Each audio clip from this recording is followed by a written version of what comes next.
Greetings, Battlefielders. RevDMQ here. Hope everyone is doing all right.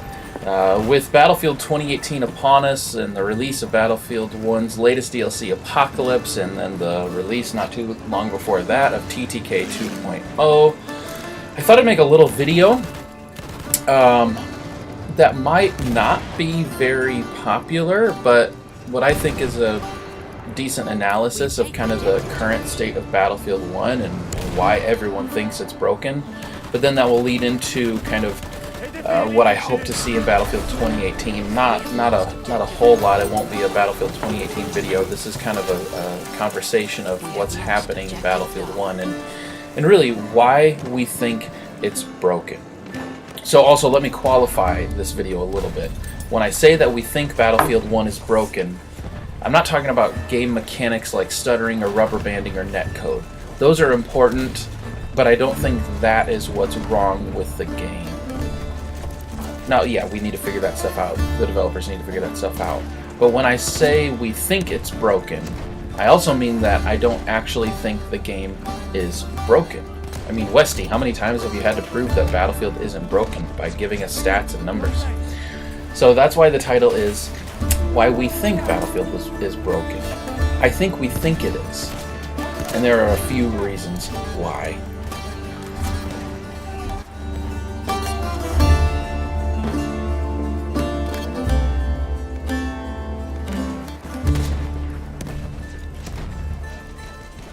So the problem is, in my opinion,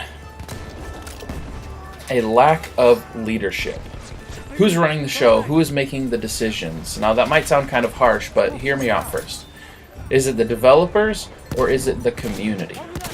And this is why I say that this is an unpopular opinion.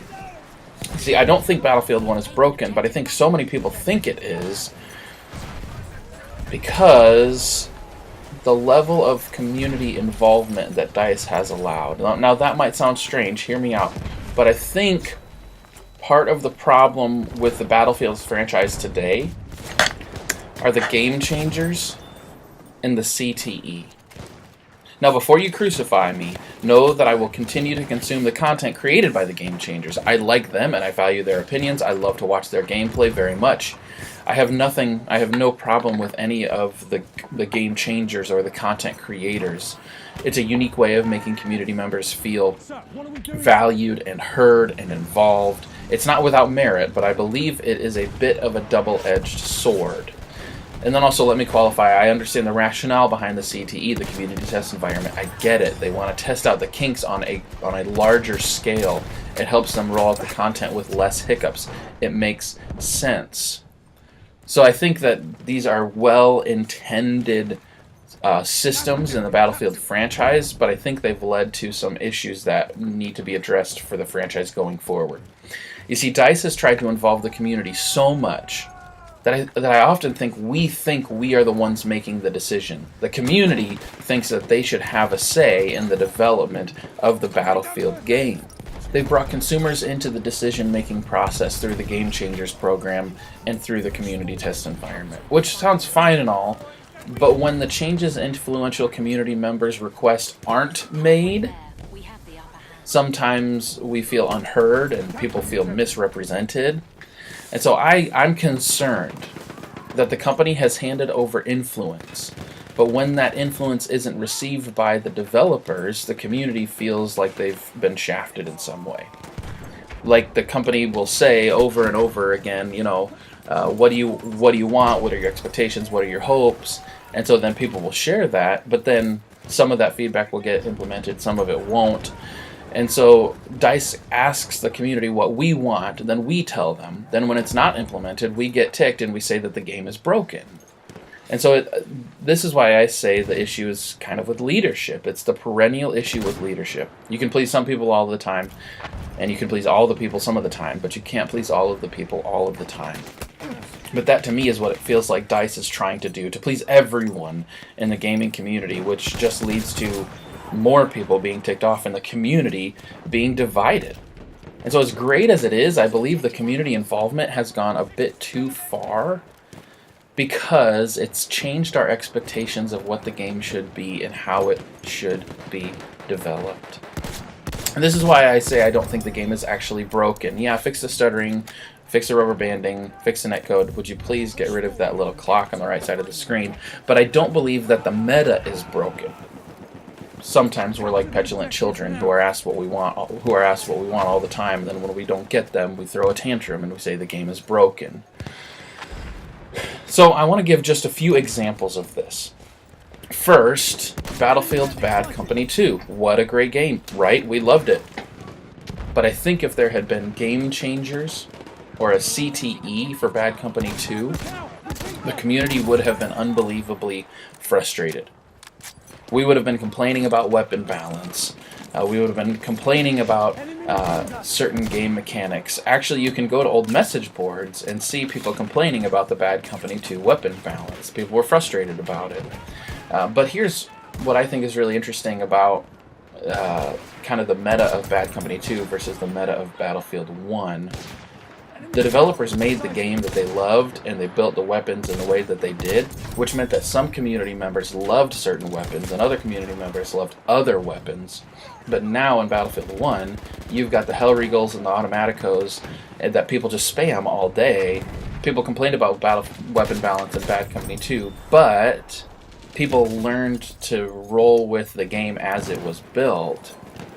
And then I think we also would have been complaining about the inability to go prone. You guys remember that? How could you expect to play as a sniper without going prone? I think if the community test environment or the community feedback, if it was there in Battlefield Bad Company 2, everybody would have been complaining about the backward step that Battlefield made by eliminating the ability to go prone. And so here's the difference I see. With Bad Company 2, the consumers of the product didn't believe they had the privilege or the right to make decisions about the game. The developers built a game that they loved and were passionate about, not a game trying to make the community happy. Now, certainly they wanted a happy community who would buy and love their games, but it was evident that that game was their baby, which was made out of their passion, not out of community inquiries. In 2010, we were still surprised by content coming to games. We weren't able to try every gun and every map before a game came to the game in order to say what worked and what didn't. When DICE released Bad Company 2 Vietnam, it was unbelievable. It was awesome. We weren't expecting it. There were new weapons that we weren't aware of. There were new vehicles, new maps. In 2010, we didn't think it was our role to tell the developers what to create. There was a level of tacit trust in the developers, the professionals who've given their lives to this.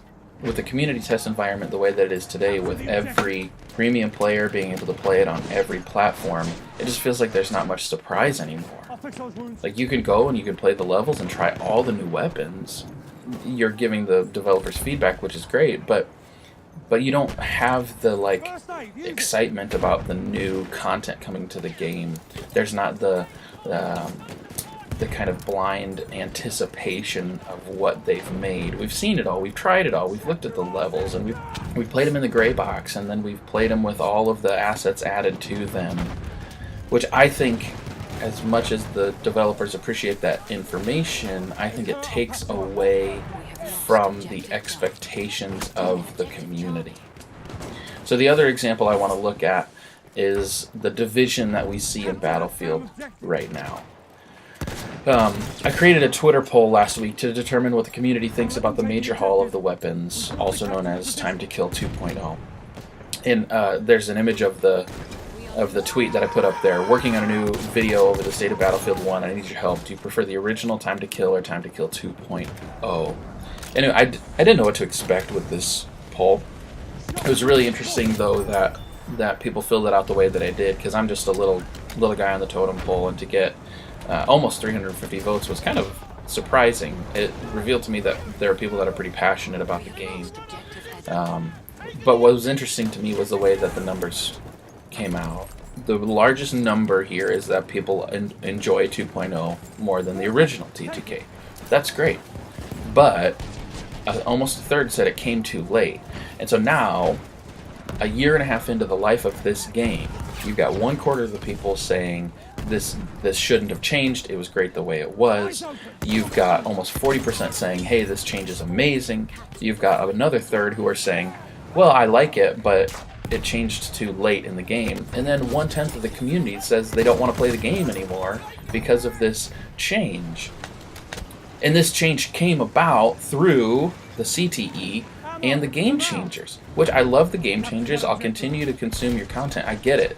This is not a denigration of you.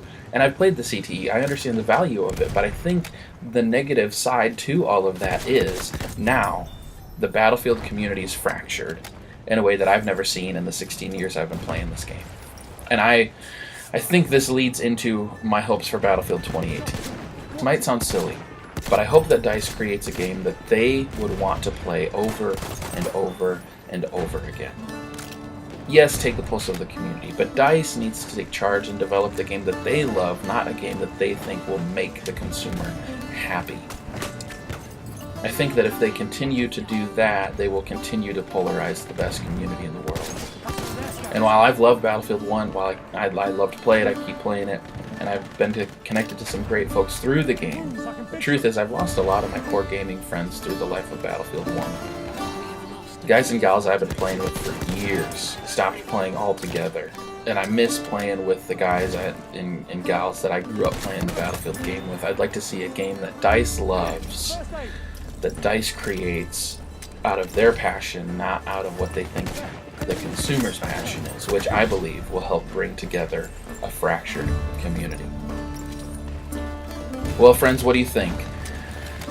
Am I completely in the wrong? Do you agree with this? What do you hope to see in Battlefield 2018? Do you think something needs to change in terms of the community involvement that DICE has allowed these days? If you like the video, leave a thumbs up. If you don't like it, leave a thumbs down. Leave some feedback in the comment section below. Let me know what you think. If you like this stuff, subscribe to the channel and turn on those notifications. And I will catch you guys in the next one.